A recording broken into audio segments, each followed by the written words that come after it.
너, 남편인 내가 만만해. 애 낳았다고 대수냐? 저리 꺼져! 캉! 아기를 낳는 아내의 배를 남편이 무자비하게 걷어차는 믿을 수 없는 순간이었습니다. 안녕하세요. 구독하고 좋아요를 눌러주세요. 어느 도시에서 시청하고 계신지 댓글에 적어주시면 큰 힘이 됩니다. 이 끔찍한 순간이 있기까지 소연의 삶은 기나긴 고통과 한 줄기 희망으로 가득 차 있었습니다. 38의 나이에 겪은 첫 번째 유산의 아픔은 그녀의 세상을 무너뜨렸습니다. 병원 복도의 차가운 의자에 앉아 구겨진 초음파 사진을 들고 하염없이 눈물을 흘릴 때 남편 박준호는 세상 누구보다 다정한 사람이었습니다. 그는 소연의 어깨를 감싸며 우리가 다시 시도하면 된다고, 괜찮다고 속삭였습니다. 그 위로를 믿었던 소연은 이후 2년이라는 시간 동안 지옥과도 같은 난임 치료를 견뎌냈습니다. 매일 아침 기초 체온을 재고 배란 주기를 확인하며 온몸이 시퍼렇게 멍들도록 호르몬 주사를 맞아야 했습니다.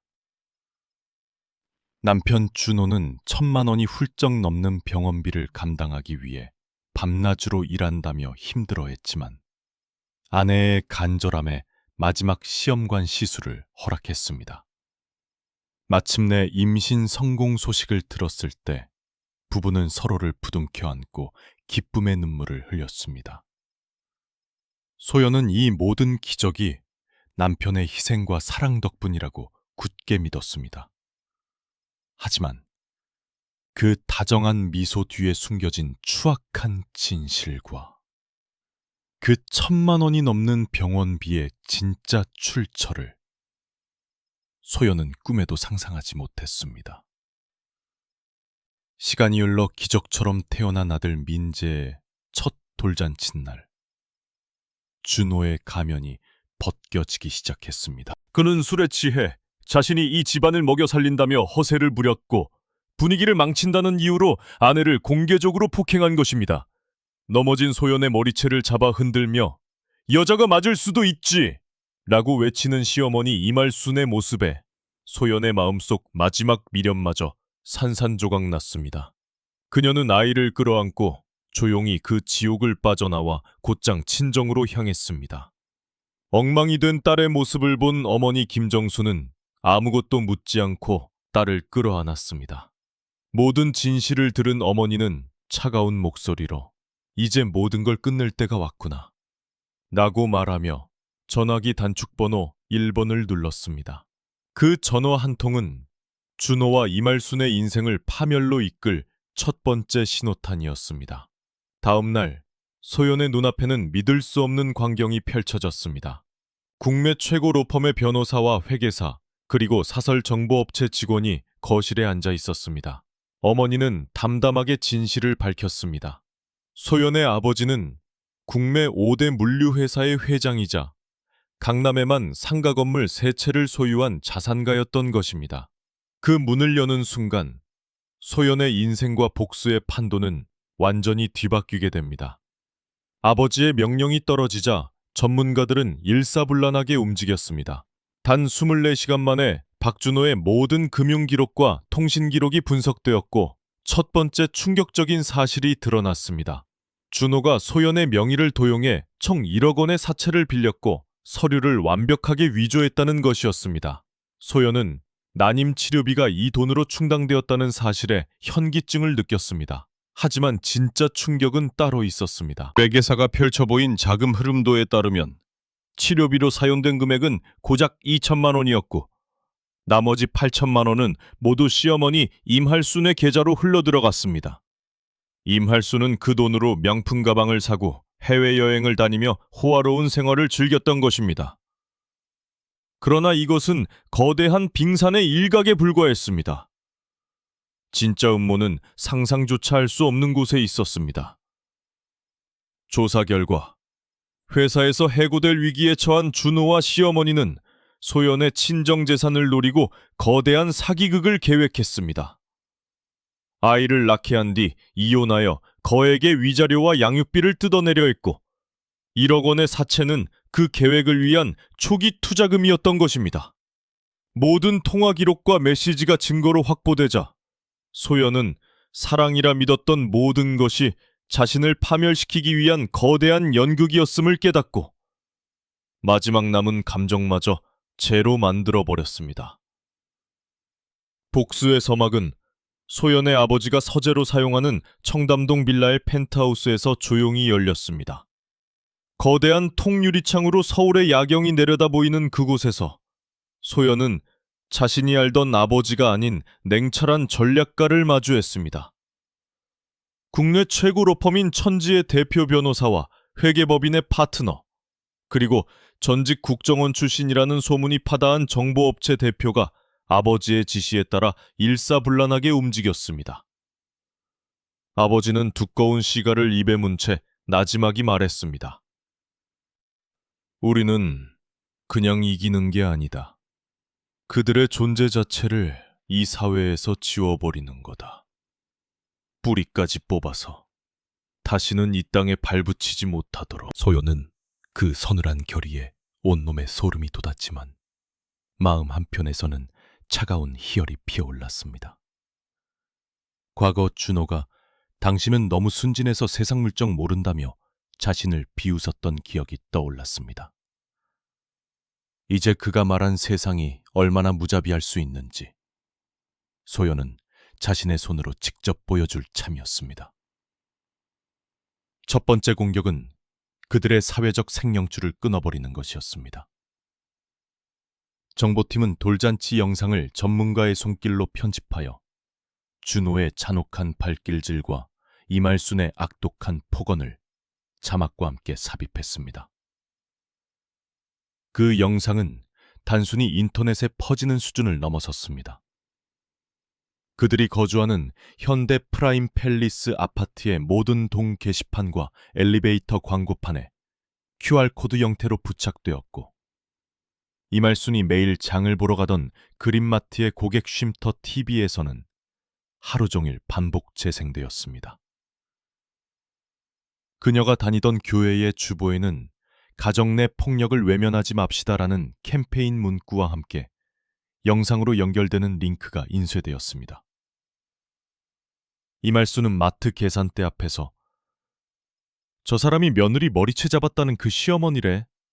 나는 수군거림을 듣고 처음으로 공포를 느꼈습니다. 그녀의 견고했던 자존심에 첫 번째 균열이 생기는 순간이었습니다. 하지만 아무도 몰랐습니다. 이 공개적인 망신은 앞으로 닥쳐올 진짜 비극에 비하면 사소한 장난에 불과하다는 것을 말입니다. 경제적 압박은 훨씬 더 신속하고 치명적이었습니다. 준호가 다니던 대한무역의 최대 고객사는 바로 소연 아버지의 물류회사였습니다. 아버지의 비서실에서 보낸 단 한 통의 이메일. 박준호 부장의 비윤리적 사생활 문제에 깊은 유감을 표하며 향후 거래관계 재검토를 고려할 수밖에 없음 이라는 문구는 사장의 간담을 서늘하게 만들기에 충분했습니다. 준호는 바로 다음 날 책상을 뺄 시간도 없이 해고 통보를 받았습니다. 하루아침에 직장을 잃고 벼랑 끝에 몰린 준호는 절박한 심정으로 옛 여자친구였던 미경에게 연락을 취했습니다. 그는 그녀라면 자신을 이해해주고 최소한의 돈이라도 빌려줄 것이가 믿었습니다. 하지만 그가 보낸 미경아, 나 좀 도와줘. 죽을 것 같아. 라는 메시지는 곧바로 소연의 정보팀에게 포착되었고 소연은 싸늘한 미소를 지었습니다. 그가 내민 동아줄이 사실은 자신의 목을 죄 올감이라는 사실을 준호는 까맣게 모르고 있었습니다. 마침내 법적인 철퇴가 내려졌습니다. 저녁 7시. 배달 음식을 시켜놓고 서로를 탓하며 싸우던 준호와 이말순의 초라한 아파트에 법원 집행관이 찾아왔습니다. 그가 내민 것은 전화번호부만큼 두꺼운 소장이었습니다. 원고 김소연, 피고 박준호, 이말순 이라는 글자를 본 이말순은 자신이 왜 피고가 되었는지 이해하지 못했습니다. 소장에는 폭행, 명의도용 사기, 문서 위조뿐만 아니라 혼인 빙자 공동 공갈 미수라는 죄목까지 선명하게 적혀 있었습니다. 위자료와 손해배상액을 합친 청구 금액은 총 4억 원. 준호는 종이 뭉치를 바닥에 떨어뜨리며 주저앉았습니다. 그때 소연의 변호사에게서 문자가 도착했습니다. 이것은 시작일 뿐입니다. 형사 고소는 별도로 진행될 예정입니다. 그 문자를 확인하는 순간 그들은 깨달았습니다. 이것은 단순히 돈을 잃고 이혼하는 문제가 아니었습니다. 그들은 이제 감옥이라는 더 깊은 나락을 눈앞에 두고 있었습니다. 그들이 마주할 진짜 지옥은 아직 시작조차 하지 않았다는 사실을 말입니다. 법원으로부터 소장을 받은 다음 날부터 준호의 세상은 빠르게 무너져 내렸습니다. 채권자들의 독촉 전화는 분 단위로 빗발쳤고 현관문에는 붉은색 스프레이로 돈 갚아라 라는 낙서가 새겨졌습니다. 이말수는 공포에 질려 집 밖으로 한 발짝도 나가지 못했습니다. 그녀는 거실 소파에 웅크린 채 창밖만 바라보며 누군가 자신을 감시하고 있다는 망상에 시달렸습니다. 준호는 밤마다 식은땀을 흘리며 악몽에서 깨어났습니다. 그는 꿈속에서 끝없이 추락했고 그 아래에는 소연이 차가운 눈으로 자신을 내려다보고 있었습니다. 그들의 아파트는 더 이상 안식처가 아닌 서서히 조여오는 감옥과도 같았습니다. 그들의 유일한 희망은 국선 변호사였지만 수십 개의 사건에 치여 지쳐 보이는 변호사는 서류를 대충 훑어보더니 한숨부터 내쉬었습니다. 증거가 너무 명백합니다. 폭행 영상, 녹취록, 계좌이체 내역까지. 이건 이길 수가 없는 싸움입니다. 최대한 선처를 구하고 합의를 시도하는 수밖에 없습니다. 이말수는 변호사의 멱살이라도 잡을 듯이 소리쳤습니다. 합의? 4억 원을 우리가 어떻게 마련해? 당신 변호사 맞아? 준호는 떨리는 손으로 담배에 불을 붙이며 나지막이 말했습니다. 어머니, 소연이, 우리 생각보다 훨씬 무서운 여자였어요. 그의 목소리는 절망으로 잠겨 있었습니다. 그들은 이제야 깨닫고 있었습니다. 자신들이 건드린 상대는 그저 순진한 며느리가 아니라 그들의 숨통을 끊어버릴 수 있는 막강한 힘을 가진 존재였다는 것을 말입니다. 한편 소연은 아버지의 서재에서 다음 단계를 준비하고 있었습니다.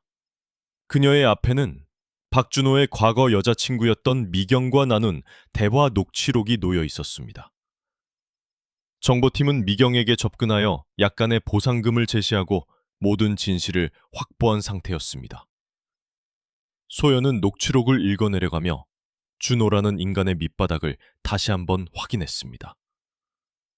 미경의 증언에 따르면 준호는 소연과 결혼하기 직전까지도 그녀와 관계를 유지했으며 소연이는 돈 많은 집 딸이라 결혼하는 것뿐이야. 진짜 사랑하는 건 너뿐이야. 라는 말을 입버릇처럼 했다고 합니다. 심지어 그는 미경에게 소연이 집에서 한몫 챙겨서 너랑 같이 살자는 약속까지 했습니다. 소연의 심장이 얼음장처럼 차가워졌습니다.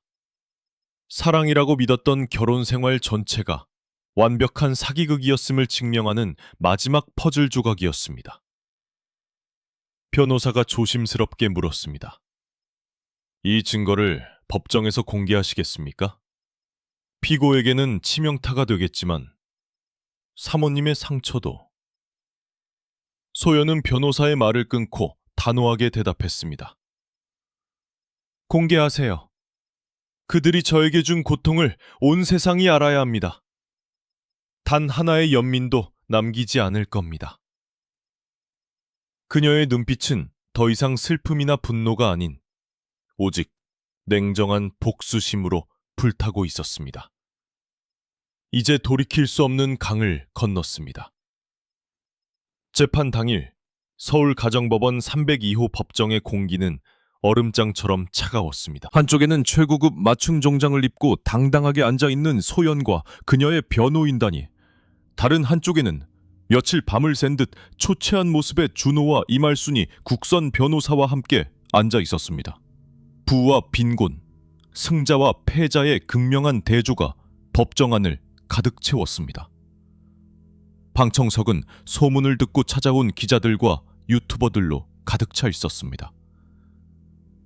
판사가 입을 열자 소연의 변호사가 먼저 일어섰습니다. 그는 준비한 증거들을 하나씩 제시하며 준호와 이말순의 범죄 행각을 논리적으로 폭로했습니다. 폭행 영상이 재생될 때 방청석에서는 나지막한 탄식이 터져나왔고, 이말순의 계좌로 8천만 원이 흘러들어간 내역이 공개되자 경악의 목소리가 들렸습니다.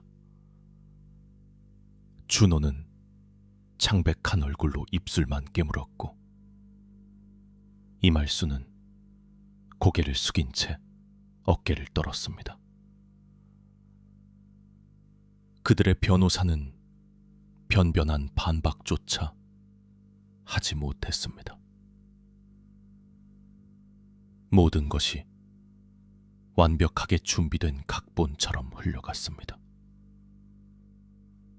마침내 소연의 변호사가 마지막 증거를 제시하기 위해 자리에서 일어났습니다. 그는 판사를 향해 고개를 숙이며 말했습니다. 존경하는 재판장님, 지금부터 공개할 증거는 이 사건의 본질을 보여주는 가장 핵심적인 내용입니다. 피고 박준호가 얼마나 계획적이고 악의적으로 원고의 인생을 파괴하려 했는지 증명할 것입니다. 그 순간 법정의 모든 시선이 그에게로 쏠렸습니다. 준호는 불길한 예감에 심장이 바닥으로 떨어지는 것을 느꼈습니다. 그는 몰랐습니다. 지금부터 펼쳐질 폭로가 자신의 인생을 사회적으로 완전히 매장시켜버릴 돌이킬 수 없는 심판의 시작이라는 것을 말입니다. 법정의 공기가 숨 막힐 듯이 무거워졌습니다. 소연의 변호사는 법정 중앙 스크린을 가리켰습니다. 화면에는 박준호와 그의 옛 연인 미경이 주고받은 메시지 내용이 날짜와 시간까지 선명하게 찍혀 나타났습니다. 소연이 집안 돈만 보고 결혼하는 거야. 너 조금만 기다려. 한몫 단단히 챙겨서 우리 둘이 새 출발하자. 라는 준호의 메시지가 스크린을 가득 채우자 법정은 순간 정적에 휩싸였습니다. 방청석에 앉아 있던 기자들의 카메라 플래시가 미친 듯이 터져 나왔습니다.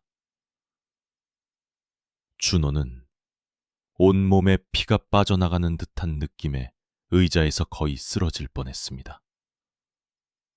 그의 눈은 믿을 수 없다는 듯 스크린과 미경의 얼굴 사진을 번갈아 쳐다봤습니다. 아니야, 저건 조작된 거야. 그의 목소리는 거의 비명에 가까웠습니다. 하지만 변호사는 그의 절규를 무시하고 다음 증거를 제시했습니다. 그것은 미경의 목소리가 담긴 녹취 파일이었습니다. 준호 씨는 항상 말했어요. 아기는 그냥 재산을 물려받기 위한 수단일 뿐이라고. 아이를 낳으면 바로 이용해서 위자료를 뜯어낼 거라고. 녹취 파일이 재생되는 동안 이말수는 두 손으로 귀를 막고 고개를 저었습니다. 거짓말! 저 여자가 우리 아들을 모함하는 거야! 그녀의 외침은 공허하게 법정을 맴돌 뿐이었습니다. 모든 것이 무너져 내리고 있었습니다. 하지만 이것은 시작에 불과했습니다. 변호사는 판사에게 또 다른 서류 뭉치를 제출하며 말했습니다.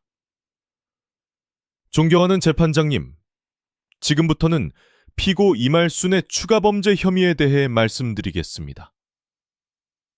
이말순은 자신이 왜 또다시 호명되는지 이해할 수 없다는 표정으로 변호사를 노려봤습니다. 변호사는 스크린에 한 장의 사진을 띄웠습니다.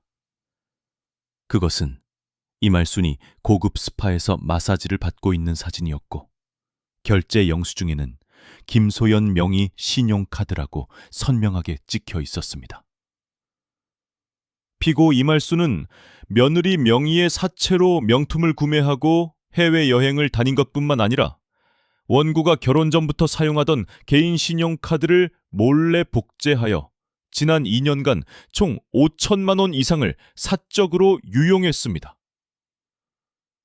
법정은 이제 경악을 넘어 충격의 도가니에 빠졌습니다. 아들뿐만 아니라 어머니까지 파렴치한 범죄를 저질렀다는 사실에 방청석은 술렁거렸습니다. 이말순은 숨을 헐떡이며 가슴을 부여잡았습니다. 내가 언제... 그녀는 자신이 저지른 일이 이렇게 완벽한 증거로 남았을 줄은 상상도 못했습니다. 그녀의 머릿속에서 과거의 기억들이 파노라마처럼 스쳐 지나갔습니다.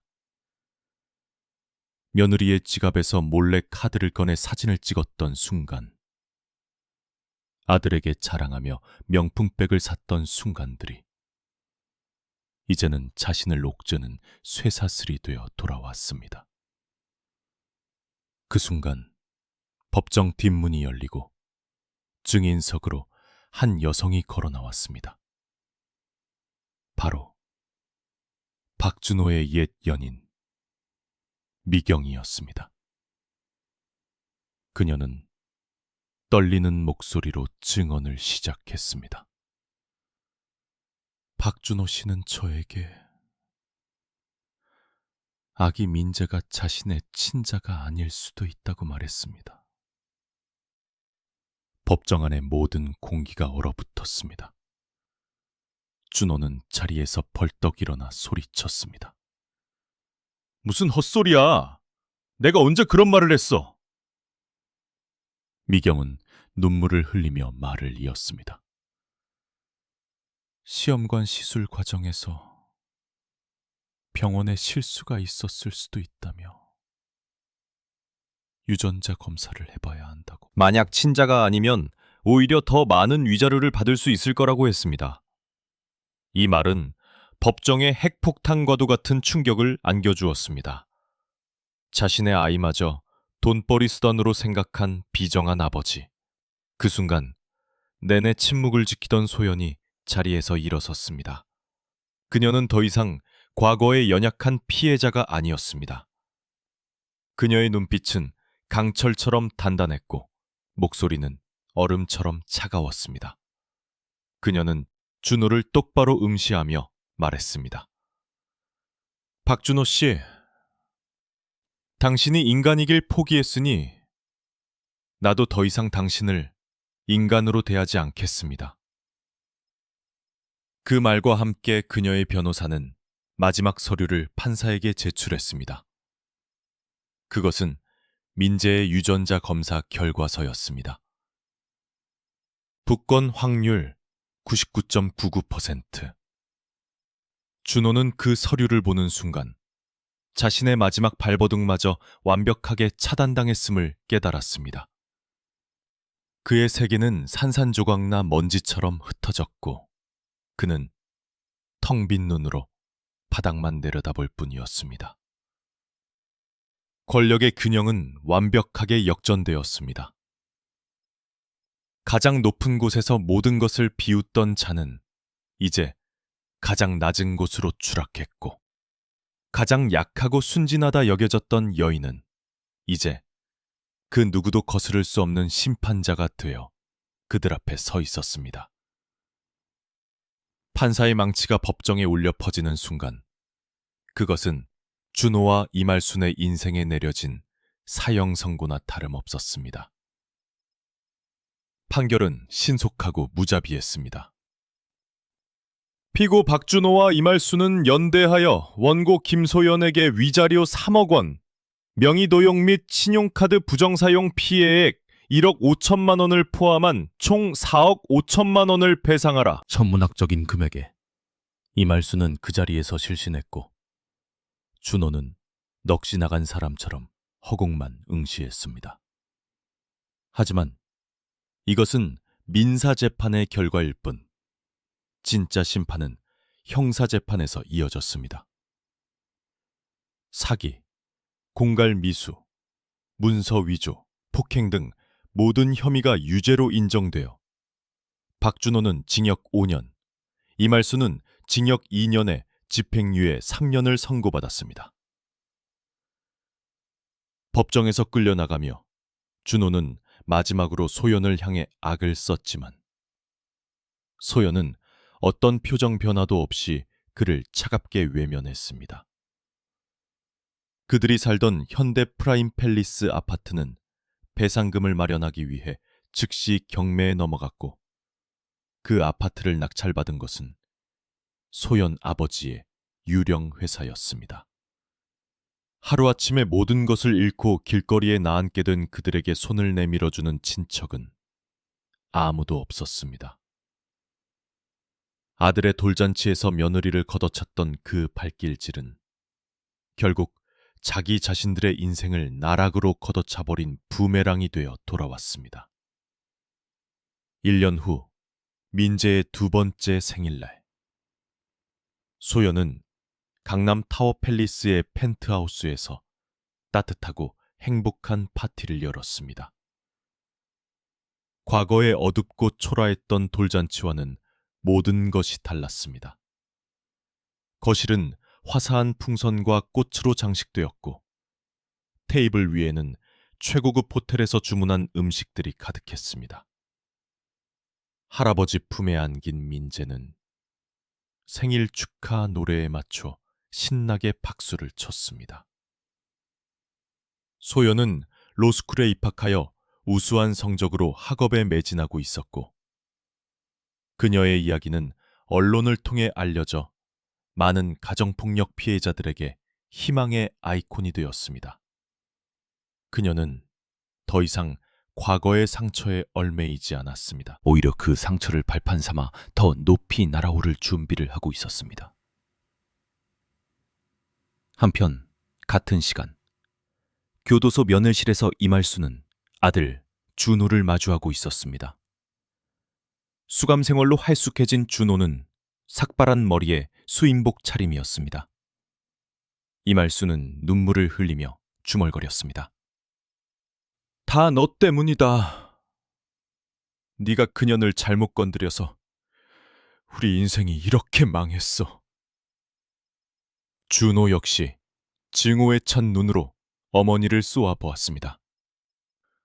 어머니야말로 돈 욕심만 안 부렸어도 이렇게까진 안 됐어. 그들은 서로를 원망하며 악을 쓸 뿐 자신들의 잘못을 조금도 뉘우치지 않았습니다. 그들이 갇힌 것은 차가운 교도소뿐만이 아니었습니다. 서로에 대한 증오와 끝없는 자기 연민이라는 영원한 감옥에 갇혀버린 것입니다. 파티가 끝나고 소연은 아들 민재를 품에 안고 통유리창 너머로 펼쳐진 서울의 야경을 내려다보았습니다. 불과 1년 전 이 도시 어딘가에서 절망에 빠져 울고 있던 자신이 떠올랐습니다. 하지만 지금 그녀의 곁에는 사랑하는 가족이 있었고 눈앞에는 새로운 꿈이 펼쳐져 있었습니다. 그녀는 민재의 작은 뺨에 입을 맞추며 속삭였습니다. 민재야, 엄마는 이제 아주 강한 사람이란다. 너와 또 너처럼 약한 사람들을 지켜줄 수 있는 사람. 그녀의 목소리는 그 어느 때보다 단단했고 눈빛은 미래에 대한 확신으로 가득 차 있었습니다. 진정한 복수의 완성은 그들의 파멸을 확인하는 것이 아니라 그들의 존재를 완벽히 잊고 자신의 삶을 온전히 살아가는 것임을 소연은 비로소 깨달았습니다. 과거의 아픔은 그녀를 주저앉히지 못했습니다. 오히려 그녀를 더욱 강하고 현명하게 만들었습니다. 원형은 완벽하게 완성되었습니다. 가장 어두운 절망의 끝에서 그녀는 가장 눈부신 희망의 시작을 찾아낸 것입니다. 그녀의 새로운 인생은 이제 막 첫 장을 넘기고 있었습니다. 에필로그 6달 후 새로운 계절의 시작. 형사재판이 끝나고 6달이라는 시간이 흘렀습니다. 계절이 바뀌듯 관련된 모든 이들의 삶에도 새로운 바람이 불어오고 있었습니다. 소요는 더 이상 과거의 상처를 곱씹지 않았습니다. 그녀는 로스쿨의 빡빡한 일정 속에서도 가정폭력 피해자들을 위한 무료 법률 상담 봉사를 시작했습니다. 처음에는 서툴렀지만 자신의 경험을 진심으로 나누며 피해자들의 마음을 어루만졌습니다. 그녀의 이야기는 돌잔치의 기적이라는 이름으로 알려지기 시작했고 그녀를 찾아오는 사람들의 발길이 끊이지 않았습니다. 그녀는 법정에서 배운 차가운 논리뿐만 아니라 지옥을 견뎌낸 자만이 가질 수 있는 따뜻한 공감으로 그들을 위로했습니다. 어느 날 오후, 상담을 마치고 나오는 소연에게 한 젊은 여성이 다가와 작은 꽃다발을 건넸습니다. 변호사님 덕분에 용기를 냈어요. 저도 이제 제 인생을 되찾을 거예요. 그 순간 소연은 깨달았습니다. 자신의 복수는 단순히 준호와 이말순을 파멸시킨 것에서 끝난 것이 아니라 또 다른 누군가에게 새로운 시작을 선물하는 희망의 씨앗이 되었다는 것을 말입니다. 민재는 몰라보게 쾌활하고 씩씩한 아이로 자랐습니다. 할아버지 할머니의 무한한 사랑 속에서 아이는 과거의 불안한 기억을 모두 잊은 듯 했습니다. 주말이면 소연과 민재, 그리고 외조 부모는 함께 교회로 나가 시간을 보냈습니다. 아버지는 딱딱한 회장님의 모습 대신 손주의 눈높이에 맞춰 함께 흙장난을 치는 평범한 할아버지가 되었습니다.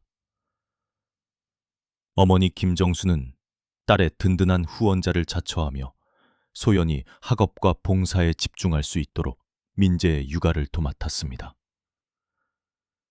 가족의 웃음소리가 집안을 가득 채울 때마다 소연은 진정한 행복은 거창한 것이 아니라 이처럼 소소하고 따뜻한 일상 속에 있다는 것을 느꼈습니다. 한편 준호의 옛 연인이었던 미경 역시 새로운 삶을 살고 있었습니다. 그녀는 법정에서 증언한 대가로 받은 보상금으로 작은 카페를 열었고 자신의 과오를 반성하며 성실하게 살아갔습니다. 가끔 소연의 소식을 뉴스로 접할 때면 그녀는 멀리서나마 그녀의 행복을 진심으로 응원했습니다. 반면 교도소 안의 삶은 시간의 흐름을 무의미하게 만들었습니다. 준호는 현실을 부정하며 여전히 모든 것을 소연과 세상의 탓으로 돌렸습니다. 동료 수감자들과의 잦은 마찰로 독방에 갇히는 날이 더 많아졌습니다. 집행유예로 풀려난 이말순의 삶도 비참하기는 마찬가지였습니다. 그녀는 기초생활수급자로 지정되어 낡은 임대 아파트에서 홀로 지냈습니다. 이웃들은 그녀의 과거를 모두 알고 있었기에 아무도 그녀에게 말을 걸지 않았습니다. 그녀는 매일 밤 악몽에 시달렸고 거울 속에 비친 자신의 늙고 초라한 모습을 보며 절망했습니다. 가끔 아들을 면회하러 갈 때면 그들은 서로에게 상처 주는 말만 퍼붓다가 돌아서곤 했습니다. 그들에게는 더 이상 미래도 희망도 남아있지 않았습니다. 그들은 스스로 만든 징후와 후회라는 감옥에서 영원히 벗어날 수 없게 된 것입니다. 어느 맑은 가을날, 소연은 민재의 손을 잡고 공원을 산책하고 있었습니다. 붉게 물든 단풍잎이 바람에 흩날렸습니다. 민재는 낙엽을 밟으며 까르르 웃었습니다. 그 평화로운 풍경을 바라보며 소연은 생각했습니다. 인생의 가장 혹독했던 겨울은 지나갔고 이제 그녀의 삶에는 따뜻하고 풍요로운 가을이 찾아왔다고. 그녀는 더 이상 과거에 얽매이지도 미래를 두려워하지도 않았습니다. 그저 사랑하는 아들과 함께하는 이 순간의 행복을 온전히 느낄 뿐이었습니다. 세상의 정의는 때로 더디게 올지라도 반드시 온다는 것. 그리고 진정한 승리는 상대를 파괴하는 것이 아니라 자신의 삶을 더욱 눈부시게 피워내는 것임을 그녀는 온몸으로 증명해내고 있었습니다. 그녀의 새로운 시작은 이제 막 아름다운 결실을 맺기 시작했습니다. 시간이 흘러 소연은 마침내 변호사가 되었습니다. 그녀는 대형 로펌의 스카우트 제의를 모두 거절하고 서초동에 세봄 법률사무소라는 작은 사무실을 열었습니다. 그곳은 돈이나 권력이 아닌 오직 상처받은 이들의 목소리에만 귀를 기울이는 공간이었습니다. 그녀의 첫 의뢰인은 남편의 폭력에 시달리다 어린 딸을 데리고 집을 나온 젊은 여성이었습니다. 소연은 서류 너머로 떨고 있는 그녀의 눈을 보며 몇 년 전 병원 복도에서 홀로 울고 있던 자신의 모습을 떠올렸습니다. 그녀는 따뜻한 차를 건네며 말했습니다. 괜찮아요. 혼자가 아니에요. 이제부터는 제가 함께 싸울게요.